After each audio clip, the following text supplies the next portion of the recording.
guys, this is Blueview back here with another video, and in today's video we have a movie review. Now I've obviously not done a review for a new release in actually a very long time, but today we're going to be reviewing The Five Bloods, Spike Lee's new joint, and this is a Netflix release.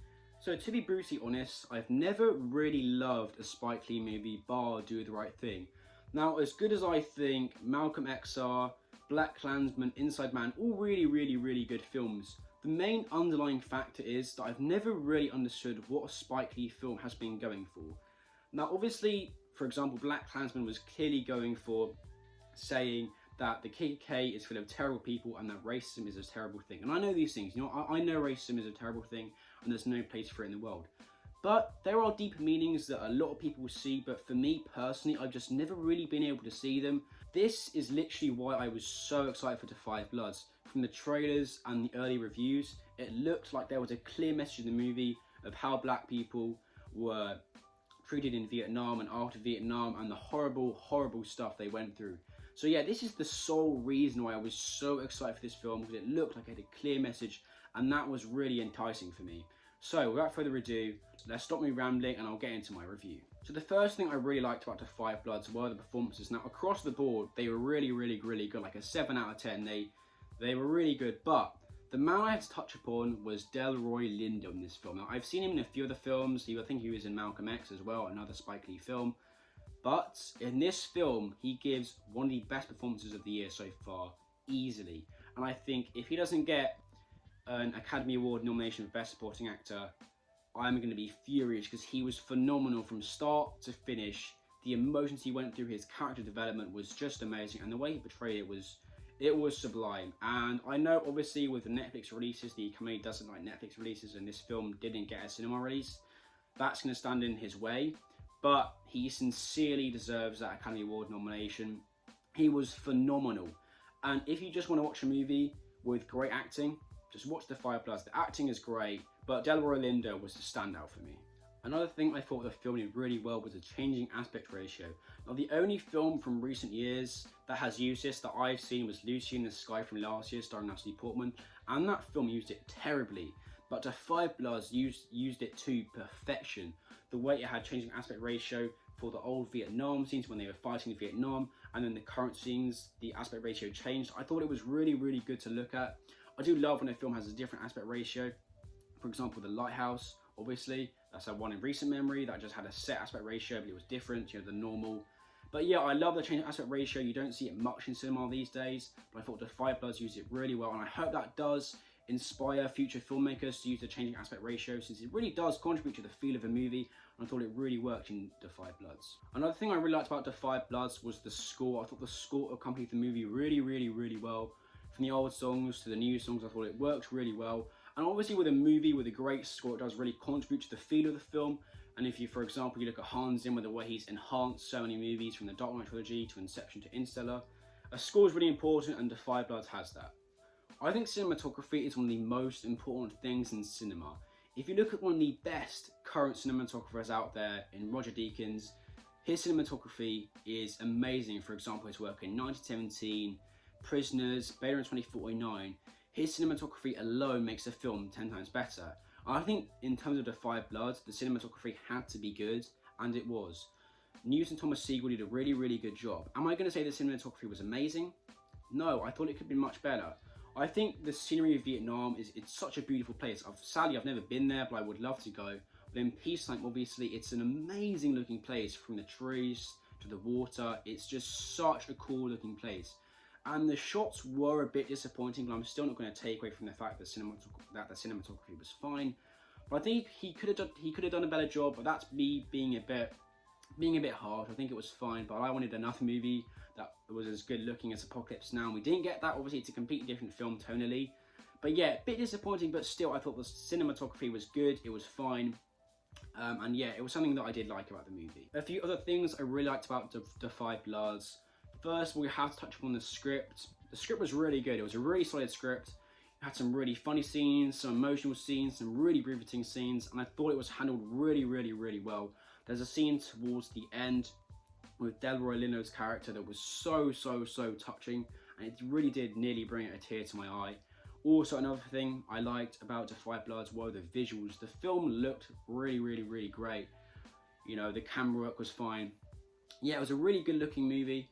It really did look nice. I don't think it's, you know, going to win any Oscars for that, but it did look fine. It looked absolutely fine, the film. I think the looks of the movie could have been improved, but what we got was really good. So now, unfortunately, we have to touch upon the things I didn't like about The Five Bloods. Now, these aren't things I didn't like. I just thought they were things that could be dramatically improved. And now the first thing, the real clear thing that really sort of distracted me from loving the film was it felt like two separate films. The first half, it was a really clever movie, and I've never seen anything like it. You had these 4 Vietnam veterans going back to Vietnam to find some treasure that they'd hid and obviously find the body of a fallen soldier. And this was really great. I thought the way Spike Lee handled it was really nice, really polished, and I liked that. Then in the second half, as soon as they find the gold, it just kind of developed into a sort of cheesy action film. And I don't know if this is accurate, you know, what actually happened in Vietnam. I don't know that. I'm not going to say it was or it wasn't, because, you know, I've got no place to say that. But it just felt a bit unrealistic to me. You know, some of the action scenes, the way they were choreographed was beautiful. But tonally, the shift in tones just didn't work at all. And although I thought the shift in tones in dialogue were great, the shift in tones tonally in the movie, it was a no-no for me. And I hate when a film does this, when it just shifts in tones without giving you any warning. And I know a lot of people like that, but for me personally, I like being drawn into a movie and being told that the tone is going to change. But when the tone just completely changes and it feels out of place, it didn't work for me. I didn't hate that aspect of the movie, I just didn't think it worked, and I think it could have been improved. But yeah, the film does feel like two separate movies in my opinion. I think getting an ending to a film is really hard, and that's why I usually, whenever there's a bad ending or an ending that doesn't make much sense, I usually give the film the benefit of the doubt. And in terms of The Five Bloods, the ending isn't bad. It's a good ending, it's fine. But in terms of Spike Lee, he always seems to end his films so well. I think Black Klansman, the endings for that was perfect. This one, in my opinion, it just felt rushed. It felt like it wasn't justified, and that is something that I don't like in a film. Now, not many people have said this, but that is just my opinion. I thought the ending felt a tad rushed. You know, you jump from a really intense action scene in Vietnam to sort of current day America with Black Lives Matter protests with money being donated to the Black Lives Matter movement. And as great as that is, I just didn't feel that was warranted in the movie. And I felt that he wasn't forcing his views on us. You know, I'm not going to say that, I'm not that guy. But it didn't feel natural. And that shift in tones just didn't feel natural to me. And it felt a tad rushed. Again, this isn't a bad thing. You know, it's not something that Spike Lee did wrong, but it's just, in my opinion, the ending felt rushed. The final thing I wasn't too keen on about The Five Bloods was the main reason I was looking forward to the film.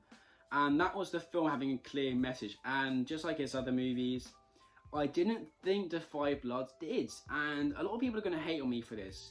But when looking at the trailers and the early reviews, I was hearing that the film portrays really well how black soldiers were portrayed in Vietnam, after Vietnam, in America during Vietnam, and I was really looking forward to this.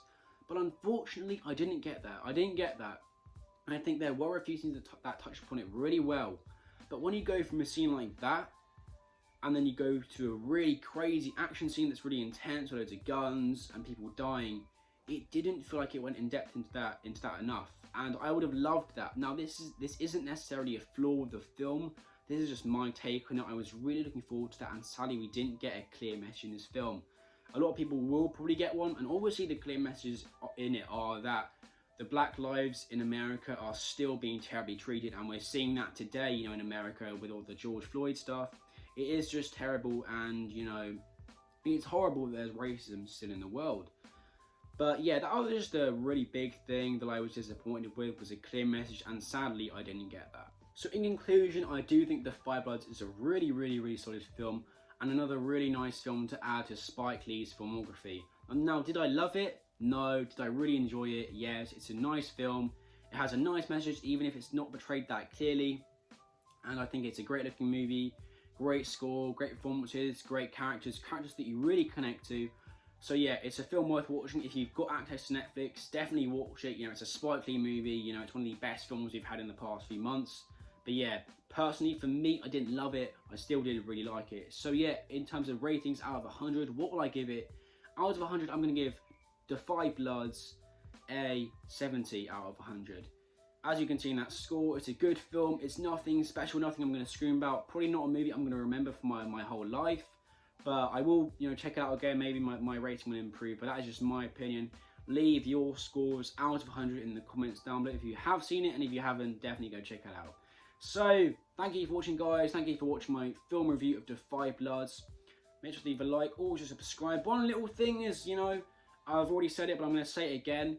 If you are tempted to leave a dislike on the video, leave in the comments, please, why you're leaving that dislike. Since a dislike doesn't help me, just leaving a dislike doesn't help me. If you leave in the comments what I can do to improve, then that helps me. For example, recently people have been saying in the comments to speak slower, to maybe try and fix some audio problems I'm having. And I love that. I love criticism that helps me make the channel go forward rather than just, staying where I am. And I think that's great. But definitely leave in the comments down below any improvements for the channel rather than just leaving a dislike, because that just doesn't help me. So, thank you for watching, guys, and I will see you in the next video.